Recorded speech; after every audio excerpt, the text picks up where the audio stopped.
The oldest mystery of my childhood wasn't hidden inside our house. It wasn't buried beneath the apple orchard, and it wasn't whispered about after Sunday worship.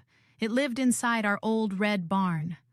Every Saturday afternoon, just before sunset, my grandfather disappeared into the hayloft. He always carried the same brass lantern. He always stayed exactly 20 minutes, and when he came back down, his eyes looked different, sadder, quieter, almost as if he had been speaking with someone no one else could see. No one in my family ever explained why. Whenever I asked, the answer was always the same. That's your grandfather's business. As a little girl, that answer only made me more curious, because my grandfather wasn't just any grandfather. He was our church's bishop. To most people in our district, Bishop Samuel was a man of calm wisdom. He rarely raised his voice. He listened more than he spoke. When families disagreed, they often asked him to help them find peace. Children respected him. Adults trusted him. Even strangers seemed comfortable around him. But to me, he was simply Grandpa, the man who carved little wooden birds for my birthday, the man who taught me how to milk a cow without frightening her, the man who could identify every bird in the fields just by listening to its song.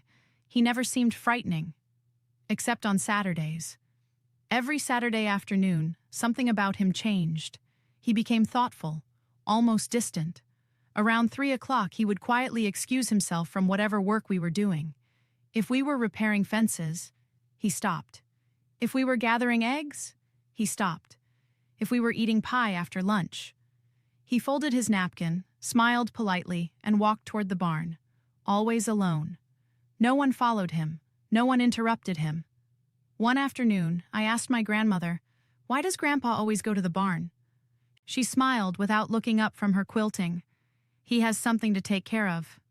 "What?" She threaded another needle. "Not everything needs explaining today."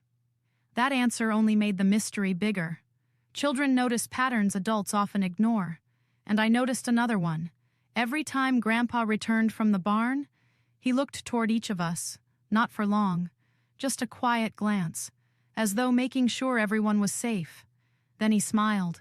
Only after that smile did life return to normal. I couldn't understand it. Neither could my cousins. Every Sunday after worship, our family gathered for supper. My cousins Noah and Sarah were only a year older than I was. Naturally, we invented stories to explain everything adults refused to discuss. One evening, Noah leaned across the table and whispered, "I know what Grandpa keeps in the barn." "You do?" He nodded confidently. "A secret room." Sarah laughed. "That's impossible." "No. I saw him carrying a key." I nearly dropped my spoon. "A key?" He nodded again. "He keeps it in his pocket."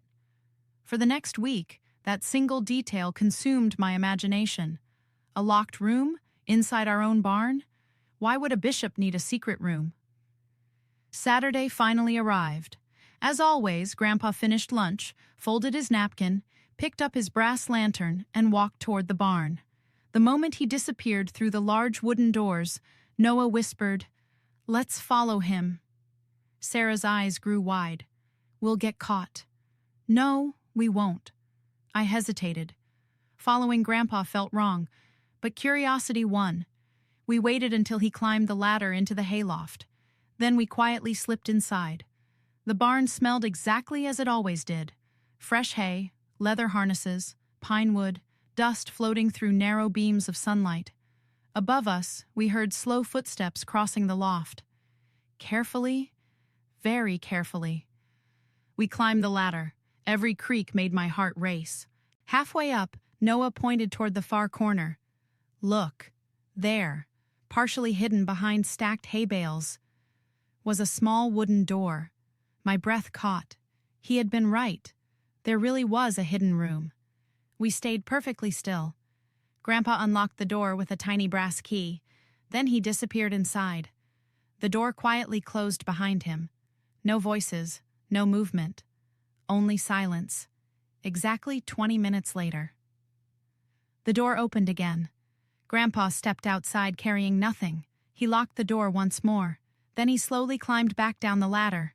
We remained hidden until we heard the barn doors close behind him. Only then did we move. Noah grinned. I told you. The three of us rushed across the loft. The little wooden door stood before us. It wasn't large, barely tall enough for an adult to enter without bending. I reached for the handle. Locked. Sarah frowned. What do you think is inside? Noah answered immediately. Books. Books? My father says Grandpa keeps old church papers somewhere. But why lock them? Noah shrugged. Maybe because they're important. We left the barn more curious than ever. From that day forward, the hidden room became our greatest mystery. All summer long, we invented new theories: treasure, old maps, family secrets, historic church records. Each guess seemed more exciting than the last. Then something unexpected happened. Late one afternoon, while helping Mother clean the attic, I found a small English novel tucked inside an old sewing basket. It had belonged to my aunt before she married. I had never seen a storybook like it. There were no sermons, no family records, only adventures.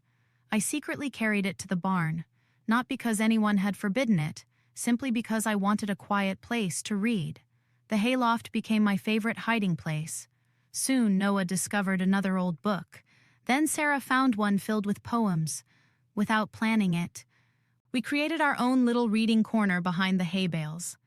Every Saturday, just before Grandpa arrived, we hurriedly wrapped the books in cloth and tucked them beneath loose bundles of hay. We were never told to hide them, yet somehow, we all believed we should. Maybe because children often turn mystery into fear, or maybe because we couldn't imagine why a bishop would keep a secret room unless secrets mattered. Week after week, Grandpa continued his quiet visits. Sometimes, while pretending to stack hay downstairs, I watched him climb into the loft. I always wondered the same thing. Did he know? Did he know there were books hidden only a few feet away? Or was he searching for something entirely different? I had no idea that the answer would remain hidden for years. And when I finally discovered what was really inside that little locked room, I would realize my grandfather had been carrying a burden far heavier than any of us had ever imagined. For the next 3 years, the barn became 2 different places. To the adults, it was simply where we stored hay, repaired harnesses, and sheltered the horses through winter. To my cousins and me, it became a world of secrets. Every Saturday followed the same routine. As soon as the morning chores were finished, Noah would slip into the loft first. Sarah would bring a blanket. I carried whichever book we were reading that week. Sometimes it was an old adventure novel that had belonged to my aunt before she married. Sometimes it was a collection of poems missing its front cover. Once, we even found a weathered history book at a charity sale in a nearby town. We never took the books because someone told us not to. In fact, no one had ever said we couldn't read them. But somehow, because they weren't the kinds of books usually found in our home, we convinced ourselves they must be hidden. Children often create rules where none exist. And once we believed the books were secret, every page became more exciting. We would climb into the loft after lunch, settle behind the tallest stack of hay bales, and take turns reading aloud. Noah loved adventure stories. Sarah preferred poems. I liked anything that made me wonder what life was like beyond our little valley.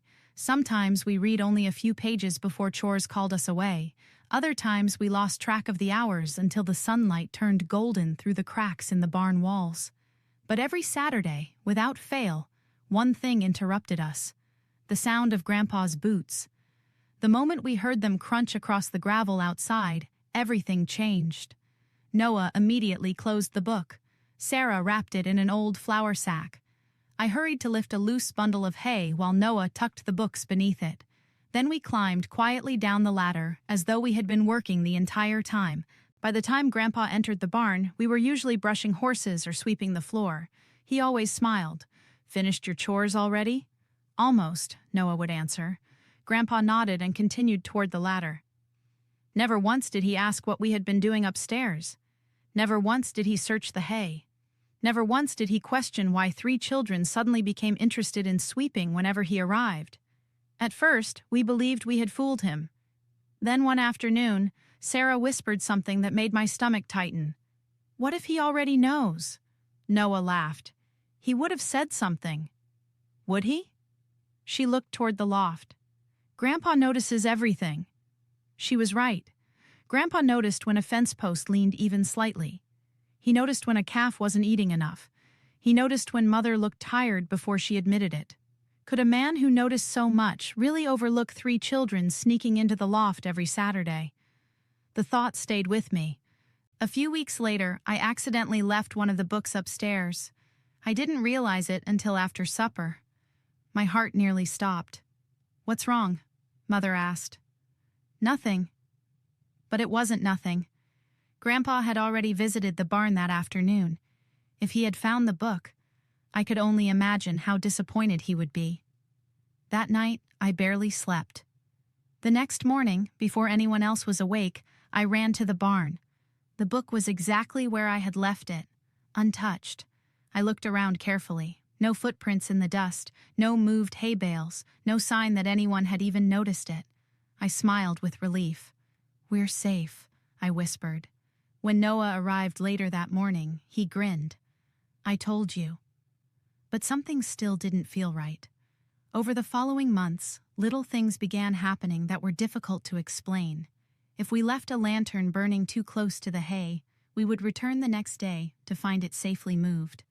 If one of our books became damp after a rainstorm leaked through the roof, we would discover it had somehow been placed in a dry corner. Once, after mice chewed the edge of Sarah's poetry book, a small cloth bag of dried mint appeared beside it to help keep the pests away. No notes, no explanation, just quiet acts of care. We blamed each other. "Did you move it?" "No." "Did you?" "No."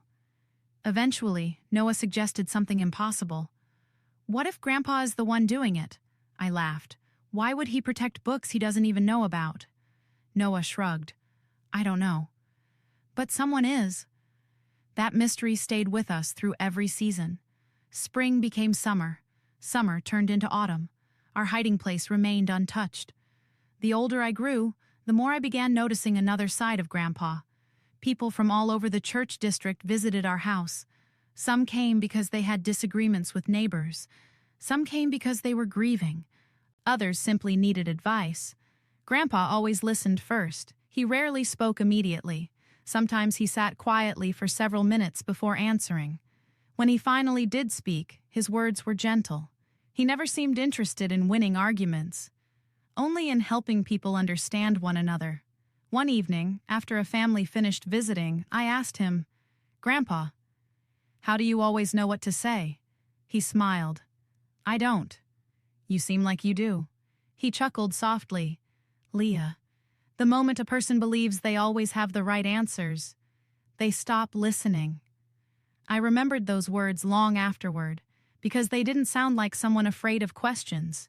They sounded like someone who respected them. Yet the mystery of the barn remained. Every Saturday, he still climbed to the loft with his lantern and tiny brass key. Every Saturday, he disappeared into the hidden room for exactly 20 minutes. Every Saturday, we hid our books before he arrived. Until one cold November afternoon. The first snow of the year had begun to fall. Strong winds rattled the old barn doors while I hurried inside to finish feeding the horses. As I reached the loft, I heard something unexpected. Not footsteps, not silence. Someone was crying. Very softly. The sound was coming from behind the little locked wooden door. I froze. Grandpa was inside, and for the first time in my life, I realized the secret hidden in that room might have nothing to do with church records, hidden books, or mysterious rules. It sounded like the secret of a man carrying a sorrow no one else could see. I stood there, afraid to move. Because in that moment, I knew one thing for certain. Whatever my grandfather was protecting inside that little room, it wasn't himself. It was a memory he still wasn't ready to lose. I stood frozen in the hayloft. The wind rattled the old barn walls, but I barely heard it. All I could hear was the quiet sound coming from behind the little wooden door. My grandfather was crying, not loudly, not the kind of crying that demanded attention. It sounded like someone trying very hard not to be heard. My first instinct was to leave. Everyone deserves a private moment, especially a man who spent so much of his life carrying other people's burdens. I quietly stepped backward. A loose floorboard creaked beneath my foot. The crying stopped. For several seconds, the entire loft became silent. I held my breath. Then I heard the familiar click of the brass lock. the door slowly opened. Grandpa stepped into the loft. His eyes were red. He immediately saw me standing near the ladder. For a moment, neither of us spoke. I'm sorry. The words tumbled out before I could stop them. I wasn't trying to listen. He studied my face for a long moment.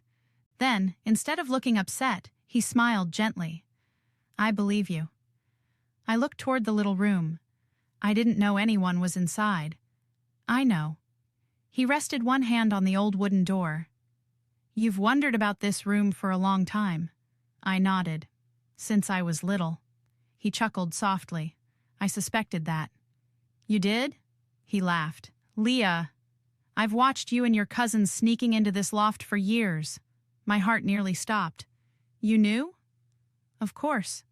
We thought we were careful. You were careful. He smiled. But children rarely realize how much noise they make when they think they're being quiet. I couldn't help smiling. So, you knew we came up here every Saturday? I did. And my voice became smaller. You knew about the books? He looked at me with amused eyes. I knew about the books the second week. I stared at him in disbelief. The second week? He nodded. You forgot a bookmark inside one of them. My face turned bright red. You found it? I did. And you weren't angry? He shook his head. No. But I looked completely confused. We thought, I know what you thought. He gently placed the brass lantern on the floor. You thought I was searching for them. I slowly nodded. We hid them every week. I know. Why didn't you say anything? He smiled. Because you never asked. I laughed despite myself. Grandpa. We were afraid. He looked genuinely surprised. Afraid of me? We thought... I hesitated. We thought you believed those books were dangerous. For several moments, Grandpa remained quiet. Then he slowly sat on an old wooden crate. He looked older than I had ever noticed before. Not weak. Simply tired. Finally, he spoke. When I was about your age, my father gave me a book. It wasn't a sermon. It wasn't a church history. It was a collection of stories. I blinked. You read stories? He laughed. Many. I loved reading. That answer completely shattered the image I had carried for years. I don't understand. I know. He looked toward the little wooden room. The problem was never books. It was forgetting to measure them with wisdom. He picked up a piece of straw from the floor. A book can make someone more compassionate. It can also make someone proud. It can teach humility or arrogance. The pages themselves aren't the danger. It's what grows inside the heart while reading them. Those words stayed with me. For years I had imagined him fighting against books. Instead, he was talking about character. I quietly asked, then why keep this room locked? His smile faded. Come. He stood and unlocked the little wooden door. This is the first time anyone besides your grandmother has entered. The room was much smaller than I expected. Only a single window overlooked the fields. A narrow wooden desk stood against one wall. There was a rocking chair beside it. Shelves lined the back wall, but they weren't filled with forbidden books. They held old journals, family Bibles, bundles of tied letters, handwritten notebooks. A faded photograph rested inside a simple wooden frame. It showed Grandpa and Grandma as a young married couple. I looked around slowly. This isn't what I imagined. He smiled. It rarely is. I walked toward one shelf. Every journal carried careful handwriting. Some were nearly 50 years old. Whose are these? Our family's. He gently picked one up. Your great-grandfather's harvest journal. Another. Your grandmother's recipe book. Another. The notebook where I wrote every sermon I ever struggled to preach. I turned toward him. Struggled. He nodded. I've struggled with many. I thought bishops always knew what to say. He laughed quietly. Oh, Leah, the older I become, the more I realize how much I still need God's help. I looked again at the little room. Then my eyes rested on the photograph. "Grandma?" His smile became softer. "Yes. I come here every Saturday before Sunday worship." "Why?" He walked toward the rocking chair. "Because your grandmother always reminded me, Samuel, never stand before people until you first remembered you're one of them." He gently touched the photograph. "When she passed away, I promised myself I would never preach without first spending time here." I suddenly understood why his eyes always looked different after leaving the barn. He wasn't checking for hidden books. He was preparing his heart. Every Saturday, he sat alone with memories, with prayer, with gratitude, with grief. I felt tears gathering in my own eyes. "I'm sorry we misunderstood." He smiled warmly. "I never blamed you. But why let us believe the mystery?" He laughed. "Because I hoped one day you'd ask." Then he looked directly at me. "And today, you finally did." As we prepared to leave the little room, Grandpa paused beside one of the shelves. He reached toward the back and pulled out a cloth bundle. Inside was one of the very books Noah had hidden years earlier. My heart skipped a beat. He looked at me with a gentle smile. "I believe this belongs to you." I stared at the book. He had kept it safe all this time, not because he wanted to take it away, because he wanted to return it when I was finally ready to understand why. Then he quietly said something I would never forget. "Tomorrow after worship, I have something I'd like the whole family to hear." I looked at him. "What is it?" He smiled. "A story. But first," he gently closed the little wooden door, "they need to know the truth about this room." At that moment, I had no idea that Grandpa's story would become the greatest lesson our family would ever receive, and the final gift he would leave us before everything changed. The next morning, I could hardly concentrate during worship. I kept looking toward Grandpa. He stood at the front of the meeting house with the same quiet dignity he always carried. No one in the congregation could have guessed what I had discovered the evening before. To them, he was simply Bishop Samuel, the man who offered thoughtful sermons, the man families trusted when they needed wisdom, the man who never seemed hurried. But I had seen another side of him, a husband who still missed his wife, a father who questioned himself before giving advice to others, a man who carried old letters and memories into a tiny room above the barn, not because he feared books, but because he feared becoming a leader who forgot his own humanity. His sermon that morning was unusually short. He read a passage about humility. Then he looked across the room and quietly said, "The strongest faith is not afraid of honest questions." The words struck me differently now. I knew where they had come from. After worship, our entire family gathered at the farmhouse for Sunday dinner. It was our tradition. Aunts, uncles, cousins, and grandchildren filled every chair around the long wooden tables. Children laughed outside while the adults finished eating. When the meal ended, Grandpa slowly stood. "I'd like everyone to come with me," he smiled. "To the barn." The younger children cheered, hoping it meant kittens or newborn calves. The adults exchanged curious glances. No one asked questions. Together, we crossed the yard. The autumn wind carried the smell of drying corn and fresh hay. Grandpa led us into the barn. Then, without a word, he climbed the ladder into the loft. The rest of us followed. When everyone had gathered, he unlocked the little wooden door. Several family members gasped. "I didn't even know this room existed," one uncle whispered. Grandpa smiled. Very few people did. He stepped inside, leaving the door open for everyone to see. The room looked exactly as it had the day before. The rocking chair, the desk, the shelves, the journals, the old photograph of Grandma. Nothing had changed, except now. The secret belonged to all of us.